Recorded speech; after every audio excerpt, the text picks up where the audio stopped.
ஆகாஷ் பாஸ்கரன் யார்? டான் பிக்சர்ஸோட உரிமையாளர் அப்படி தான் சொல்லப்படுது. ஆனால் அவர் வந்து ரெட் ஜெயண்ட் உதயநிதியோட வந்து கேட்டினா பினாமின்னு சொல்லப்படுது.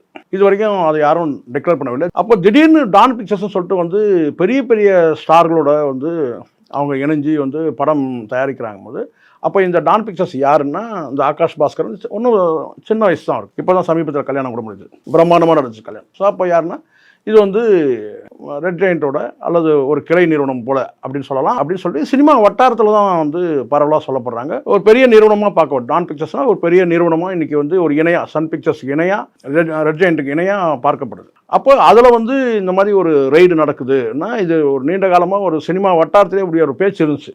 இப்போ ரெய்டில் என்ன கிடைக்க போகுதுன்றதெல்லாம் செகண்டு. ஆனால் பெரிய நிறுவனம் நீங்கள் இப்போ உங்களுக்கு புரிஞ்சுக்கங்களேன். இப்போ தனுஷ் பெரிய ஸ்டார், அவரோட இட்லி கடை இருக்குன்னா, எஸ்டிஆர் சிம்பு பெரிய ஸ்டார், அவர் வந்து 49 இப்போ தான் வந்து அதுக்கான வந்து வேலைகள்லாம் நடந்துகிட்ருக்கு, ரீசெண்டாக ஆரம்பிச்சிருக்காங்க. அதுக்கு பிறகு வந்து கேட்டால் வந்து பராசக்தி உங்களுக்கு நல்லா தெரியும், வந்து சிவகார்த்திகேயன். ஸோ இது மூன்றுமே வந்து பெரிய ஸ்டார்கள் இன்றைக்கி சினிமா ஸ்டார்கள். இந்த 3 நிறுவனங்களும் ஒரே நேரத்தில் படத்தை வந்து ப்ரொடியூஸ் பண்ணுறாங்கன்னா அப்போ வந்து ஆகாஷ் பாஸ்கரன் யார் அப்படின்னு ஒரு கேள்வி இருக்குல்ல.